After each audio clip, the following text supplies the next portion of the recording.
एक बहुत कंजूस आदमी था, गंगा जी नहाने नहीं जाता था इसलिए कि कहीं पंडित कुछ मांग ना ले।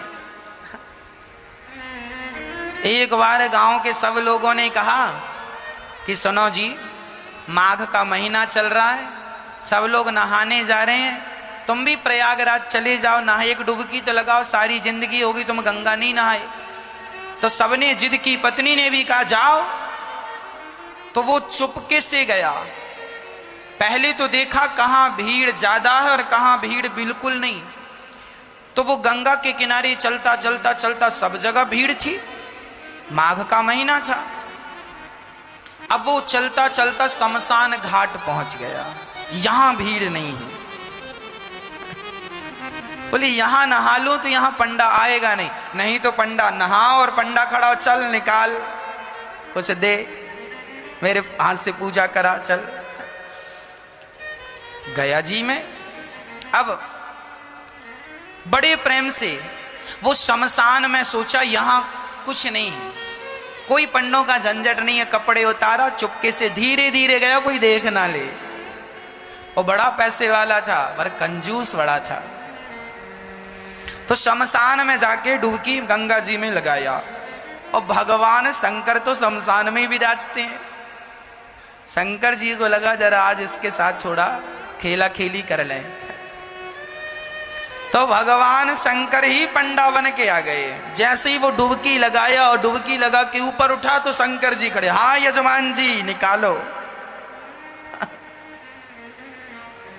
अब वो घबरा गया, अरे तुम कहां से आ गए? अरे बोले हमारा ये ठेका है, यहां जो भी नहाता उससे हमें ही वसूली करनी होती है, चलो ले आओ। नहा लिया आपने, लाओ।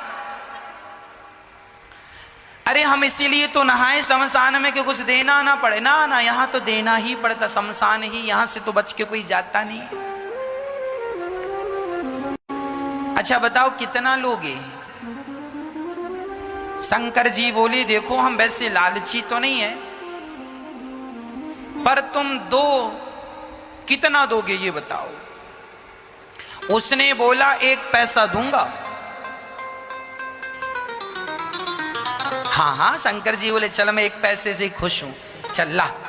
अभी नहीं लाया, कुछ नहीं हूं, उधार 1 पैसा दूंगा, वो भी उधार। तो शंकर जी बोले ठीक है, तो लिखवाओ फिर अपना एड्रेस वगैरह यहाँ। शंकर जी ने रजिस्टर में नोट किया, कहाँ के हो? फलानी गली, मकान नंबर फलाना। हाँ यहाँ के हो? हाँ सही है। हाँ मोबाइल नंबर? नहीं, मोबाइल रखता ही नहीं। अब वो उधारी का बहाना था बचने का, वो चला घर। और जैसे ही घर पहुंचा तो शंकर जी तुरंत दरवाजे के पास खड़े हो गए। हाँ यजमान जी 1 पैसा निकालो। दरवाजा खोला पत्नी ने, क्यों? फलाने जी हैं? हाँ हाँ हैं। तो उनसे बोलना कि 1 पैसा हमारा उधार है तो दें।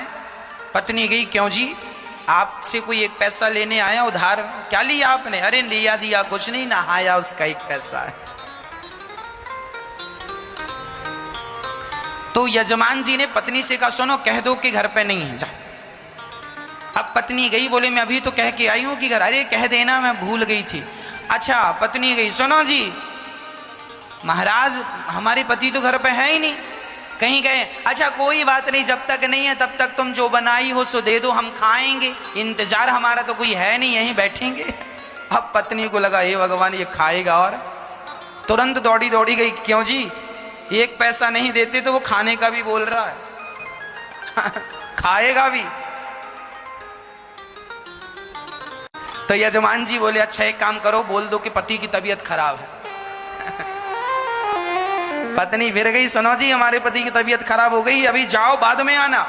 अच्छा तबीयत खराब हो गई? अरे हम डॉक्टर भी हैं, वैद्य भी, लाओ कहाँ था भाई? अब पत्नी फिर आई, सुनो जी कह रहा तुम्हारा इलाज करेगा बोले इलाज पता नहीं क्या करता है, 1 पैसा तो अभी उतारा नहीं, इलाज करेगा तो पता नहीं कितना पैसा लेता है, इससे इलाज नहीं कराएंगे। अच्छा एक काम करो, कह दो कि पति, कह दो तुम कि हम मर गए। पत्नी ने कहा ये घोर पाप है, अभी आप जिंदा हो और हमसे कह रहे हैं मर गए। हम नहीं कहेंगे कि पति मर गए। अरे एक काम कर, मैं पड़ जाता हूं सांस बंद करके। वो सचमुच लेट गया। अब जब लेट गया तो पति ने कहा सुन ऐसे ना जा, जरा रोती रोती जा, ये सुनेगा कि मर गया तो चला जाएगा, एक पैसा तो बचेगा। अब वो मरने का नाटक किया और पत्नी रोती, महाराज महाराज बीमार थे, पता नहीं क्या हुआ, प्राण निकल गए। अच्छा, शंकर जी बोले मर गया? हाँ। अच्छा एक काम करो, तुम घर में अकेली हो ना? हाँ। बोले मर गया तो उठाएगा कौन? मैं गांव वालों को बुलाता हूँ। अब भगवान जी ने, शंकर जी ने सारे गांव वाले, सुनो सुनो यजमान जी मर गए, सुनो सुनो यहाँ आओ, ये फलाना मर गया, जरा आओ। अब सारा गांव इकट्ठा हो गया। सब इकट्ठा, वो पड़ा है और पत्नी की तरफ बार बार यूं यूं करे, अभी है कि गया? अरे वही तो लाया गांव वालों को, कहाँ गया? थोड़ा देर मरे पड़े रहना। अब वो पड़ा मरा और गांव वाले अर्थी तैयार कर रहे हैं। हाँ वो रो रही है और भगवान शंकर मुस्कुरा रहे हैं, कितना कंजूस है, मर गया पर एक पैसा नहीं दिया इसने। अब गांव वाले बोलो देर ना करो, उठाओ। उठा के अर्थी पे, उस पे अर्थी पे रखा। अब ले जाने लगी तो पत्नी ने पकड़ लिया, नहीं मरे नहीं मरे नहीं मरे, मत ले जाओ। अब गांव वाले बोले राम राम, बड़े दुख में इतनी पागल हो गई, कहती है नहीं मरे। हाँ हाँ, दुख में आदमी ऐसी कहता नहीं मरे।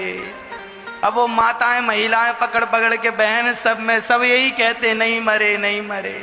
तुम सही कह रही हो पर मर गए, अब क्या करोगे? अब उसको पकड़ लिया। अब वो रोती रोती कहे क्यों जी, आप ही क्यों नहीं कह देते हम नहीं मरे? अब गांव की महिलाएं उसको बिठाए और बढ़िया कह रही हैं सुन, सब ऐसे ही करते हैं, जब जिसके घर ऐसा होता ना, तू सच भाव में डूब रही है, मर गए हैं तो तुझे विश्वास नहीं हो रहा, सबको ऐसे ही लगता, किसी को विश्वास होता ही नहीं। अरे हम मजाक नहीं कर रहे, वो नहीं मरे। क्यों जी, आप ही क्यों नहीं कहते कि हम नहीं मरे? पर वो काहे को कहे कि मैं नहीं मरा? उसे लग रहा था कि ये कब जाए और कब मैं उठ के बैठ जाऊं। पर शंकर जी आगे आगे। अब गांव वाले लेके चले। अब ये पत्नी बड़ी परेशान है, हे भगवान सचमुच ना फूक दें लोग। अब वो शमशान तक पहुंच गया, लेटा लेटा सांस रोक के धीरे धीरे सांस लेता। चिता सजाई गई और चिता पे रखा गया, फिर भी उसने नहीं कहा कि मैं नहीं मरा। तब शंकर जी ने कहा यजमान जी अब आग लगाने का नंबर है, अब मौका नहीं मिलेगा, अब बताओ लगा दें? फिर भी वो आंख ना खोले। तब शंकर जी समझ गए एक नंबर का कंजूस है ये। तब शंकर जी बोले अच्छा, मैं किसी के भांग धतूरा से प्रसन्न होता हूं, आज मैं तेरी कंजूसी से प्रसन्न हो गया। चल बोल तुझे क्या चाहिए, क्या चाहता है? तो उठ के बैठ गया। बोले देना ही है तो कुछ मत दो, जो एक पैसे को कहा था वही छोड़ दो, वही छोड़ दो। शंकर जी ने कहा जा छोड़ा। वो अपने घर चला गया शंकर जी। तब से शंकर जी को भोला भंडारी कहने लगे, बड़े भोले हैं शंकर जी। उसको भी मिल ही गए